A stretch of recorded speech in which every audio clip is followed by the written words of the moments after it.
So today, I'm feeling up for a challenge. Therefore, New England. I think that's all that needs to be said. Literally getting any trophy off this map, I think is a legitimate accomplishment. So we're gonna head out, see if we can find anything good on this New England multiplayer server, and maybe we can match the luck of our last hunt out here, which was when we got that hybrid GoldenEye. By the way, as if hunting on New England wasn't enough challenge, for some reason, I decided to bring the Gand here, so longer shots on big game are going to be interesting to say the least. But that should be able to find his mark, probably going to be a long shot, and I'm not sure how much moose hunting we've done with the Gand here, so I have no idea what to expect. Not exactly bringing him down quickly, but looks like it got him. Maybe it just wasn't the shot that I thought it was, but low bleed rate really didn't seem to perform that well at all. Just single lung, 173 meters. I kind of thought it would do a little bit better than that on moose. It may very well be the first one we've ever shot with it, but definitely point stands, longer shots with the Gand here today on like moose-sized animals, gonna be difficult. Since he's right in front of us, little level 6 gray fox there, gonna try to get him brought down with the, I think we brought the 223. He's got the New England wrap on it, and frankly I couldn't tell what it was for a moment there. But that actually is one of the things that brought me to this map. A while back, we ended up killing an albino gray fox here, and I really love the gray fox rares. They've got really good models, and it's just something we don't get to hunt that much. So that guy's a two-tone, which, frankly, really cool looking fur that's just a common. 5.2 silver is about 0.12, shy of being a gold, and that second shot got him double lung, no problem at all. You know, I wasn't even gonna shoot this, but it's such a cool visual. Just a nice moose standing out there actually feeding right in the edge of a cut cornfield. And even though it didn't go great with the Gand here last time, we're going to go ahead and try this again. I'm going to try to get a hard shot. Just for the sake of maybe not having a track. That didn't work out, but I would think it'll be single lung and probably low bleed rate again. Actually, not that bad this time. Oh, it's double lung. That would be why.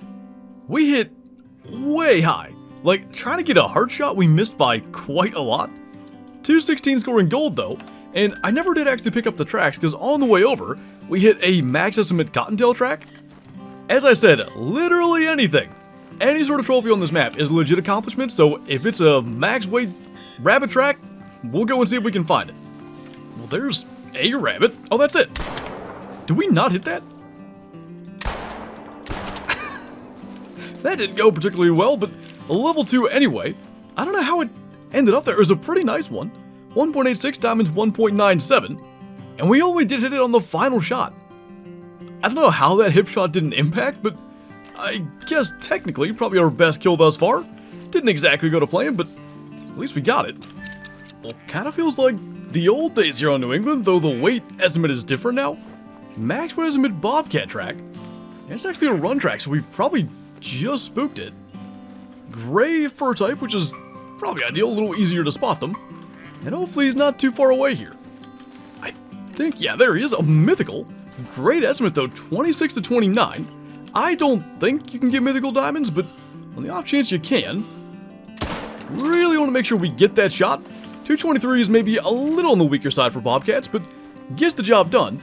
And the only reason I'm not sure, there was a point there where Bobcats were completely bugged. You could get like diamond level 6s, like all sorts of weird stuff.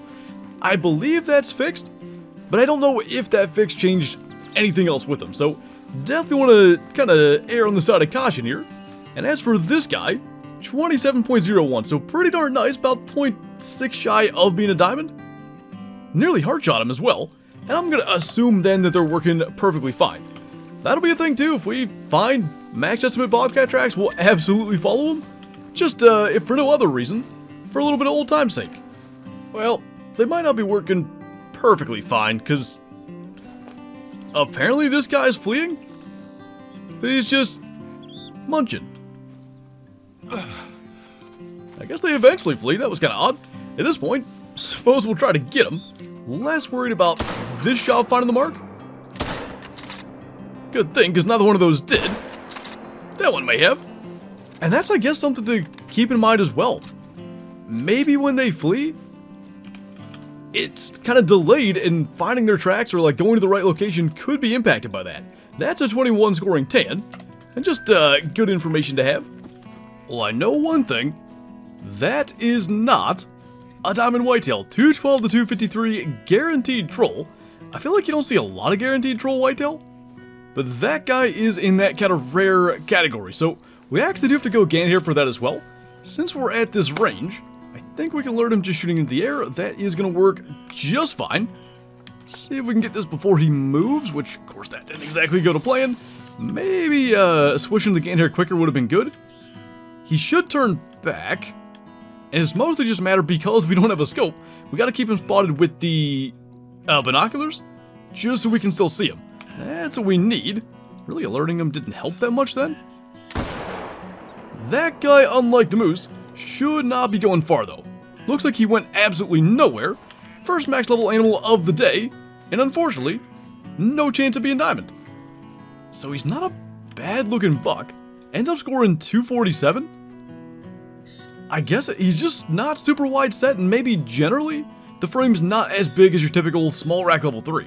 Somehow we supposedly tracked that 1.5 kilometers despite never picking up his track. A little bit high there, double lung. We gotta be careful because we've been shooting high today with the Gandhair. Should we find, I mean literally any big game potential diamond, really gonna make sure we land the shot. Now that looks like something. A piebald whitetail buck. Did we like just do the most insane New England drive, or is there a bobcat over there? Because that seems rather unlikely we would have spooked that much stuff without seeing it first. Maybe we did. Either way, got him spotted. So we're gonna go and get on that trail. By the way, gotta use the Gandhair, so for one we should load it. But number two, because he's already spooked, getting into range may be easier said than done. So that's our guy finally, at least caught up to him. This is where the whole Gandhair thing could become a problem. Now technically, we could just use the 223. I don't love that idea either, but I also feel like we committed to the Gandhair, and at this point, we should use it. So I was gonna try to use the 22, but since he slowed up, we might as well get as close as we can, which is here. Get him alert just from running, and we know we gotta aim a little lower. Well, I dropped him, so either we hit the vertebrae, or we managed a long shot. It's, you know, if this was over on Layton Lakes, or like, you know, Reventuli Rancho, are these quail? Alright, anyway, if it was one of those maps, it would have been maybe less interesting to find just what's going to be a silver piebald, but as I said before, just going out here and spending hours looking for tracks, checking zones, whatever, and then finally having something cool, this time a piebald whitetail, it's such a rewarding experience. Really kind of cool the way that fell. Might get a quick screenshot of that, just in here among all the pine trees. Call that good, and as I said, gonna be a silver unless we messed up the shot, which we did not. Still high, but double lung and liver 176. I guess we should have known that, considering that was the top end of his estimate. Not a bad deal at all. So now our last 2 hunts here on New England, we've managed 2 rares, and I have, by the way, every flock of ducks that flies over, been trying to spot them and pay attention to what's in there just in case we can find any other kind of insane rare there. That might have a chance. Up to 242. I think they score the same as stubble quail, so 238 is diamond. Pretty good chance he doesn't make it. 230 though. Pretty big one, and 238 is in fact diamond. I love this red brown too. I think the one that we got over on Mississippi with our Great One Moose mount is just the normal brown plumage. That red brown looks really nice, and I think it would like just have a nice contrast with the oak fur moose. So maybe something to kind of keep an eye out for as we go along this year hunting, whatever maps we end up on. If there's quail there, maybe we can get another diamond with the better feathers. And since we're on the subject of quails, decided to go and check out this flock as well. There's one more kind of decent one in there, and somehow we hit that. I don't think we spotted this guy here. Nothing big, so why don't we at least attempt a double? We might have gotten it. And I think whatever ends up being the last one to fall out of the sky is going to be our last kill. There's a 216 gold, and obviously we have, is there another one laying here? Oh, we have our piebald whitetail buck to take back to our trophy lodge yet. So anyway, I think that was the last one, and we will go and do exactly that. And a nice little New England Mountains display back here. We've got our melanistic Bobcat. We actually got that on our quest to get a diamond one. And the albino gray fox that I mentioned earlier in this video. And now we've got our piebald buck up above that. There's such cool things you can get on New England, and this little corner of the trophy lodge really displays that. Is a piebald whitetail that rare? Obviously not. But like I said, it's so satisfying to go to a map that is legitimately challenging to hunt. You have to be patient about it. You just gotta take it slow, really check tracks, check all those zones. And when you can succeed, even if it's just a piebald buck, it's a super gratifying feeling. But anyway, that is gonna do it for this video. As always, thank you guys for watching, and I'll see you next time.